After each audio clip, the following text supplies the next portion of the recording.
Bonjour, je suis Gaël Châtelain-Berry, bienvenue sur mon podcast Happy Work, le podcast francophone le plus écouté sur le bien-être au travail. Aujourd'hui, je vais vous donner quelques petits trucs pour passer une bonne journée, même si vous êtes levé du mauvais pied.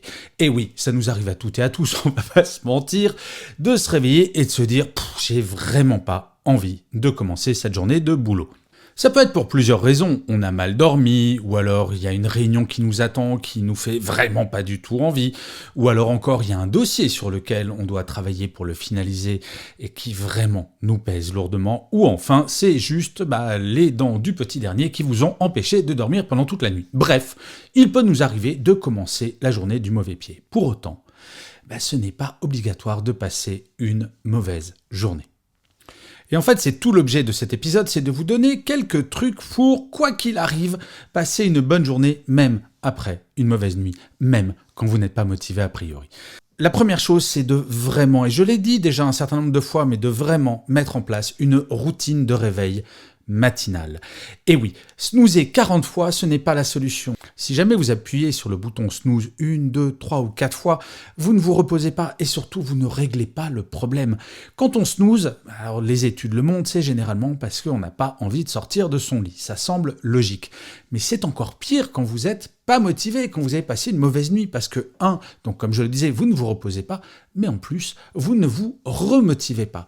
La routine matinale, c'est quelque chose qui va faire que quand votre réveil sonne, ou quand, encore mieux, vous vous réveillez avant votre réveil, vous faites quelque chose que vous aimez. Alors ça peut être tout et n'importe quoi. Vous pouvez faire du sport, bien évidemment, vous pouvez méditer, vous pouvez, je le dis souvent, acheter un pain au chocolat. Peu importe, mais il faut que ce soit quelque chose d'automatique et qui vous fasse plaisir. En fait, l'essentiel, au-delà de la routine juste après votre réveil, c'est de ne pas considérer que votre vie personnelle peut être envahie par votre travail. Par exemple, quand vous prenez votre petit café ou votre petit thé avec votre tartine tartinée de beurre. Oui, je sais pas pourquoi je pense à ça là quand j'enregistre ce podcast. Beaucoup de personnes regardent leurs emails professionnels pendant leur petit déjeuner. Mais en fait, quand vous faites cela, c'est votre vie professionnelle qui rentre dans votre vie personnelle. Ayez également une routine pour votre petit déjeuner. Ça peut être de regarder les informations ou de les écouter. Ça peut être de lire un magazine que vous aimez bien. Bref, quelque chose pour vous, quelque chose qui vous fasse plaisir, quelque chose qui vous fasse découvrir des choses, quelque chose qui va vous faire comprendre à vous consciemment, mais surtout à vous inconsciemment, que votre vie ne tourne pas autour de votre travail. Je vous rappelle que nous sommes dans le cadre d'une journée qui commence mal. L'idée, c'est vraiment de penser à vous et de vous détendre tant que la journée de travail n'a pas commencé. Car quand on se lève du mauvais pied, on a l'impression que tout notre espace personnel est envahi par notre vie professionnelle. Donc vraiment, après le réveil, ayez une routine et pour votre petit déjeuner, faites des choses pour vous. Ça peut être également aller sur vos réseaux sociaux personnels, par exemple. Même si c'est LinkedIn, vous pouvez toujours lire un de mes articles. Bon, je dis ça en passant. Et ensuite, la chose importante quand vous vous levez du mauvais pied, c'est de commencer votre journée de travail par quelque chose que vous aimez. N'attaquez pas tout de suite le dossier qui va vous plomber encore plus le moral.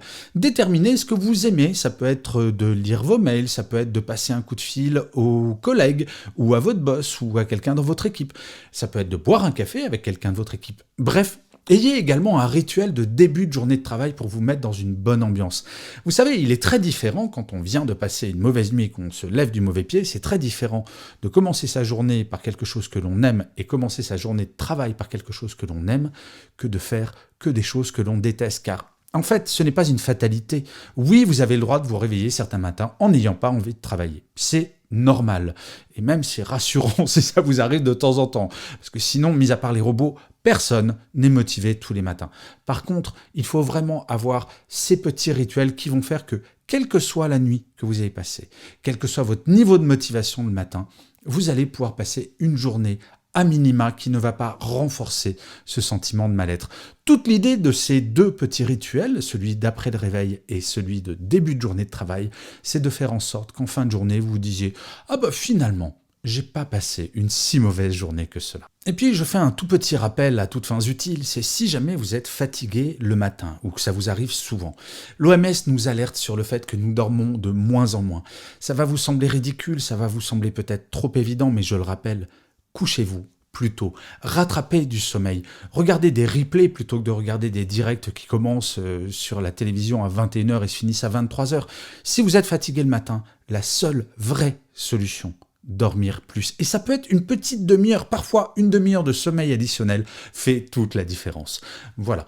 Et comme ça, je pense que vous devriez passer de bonnes journées. Et je finirai comme d'habitude cet épisode de Happy Work par une citation. Et pour cet épisode, j'ai choisi une phrase de Spinoza qui disait « Si vous voulez que la vie vous sourie, apportez-lui d'abord votre bonne humeur. » Je vous remercie 1000 fois d'avoir écouté cet épisode de Happy Work ou de l'avoir regardé si vous êtes sur YouTube. Je vous dis rendez-vous au prochain et d'ici là, plus que jamais, prenez soin de vous.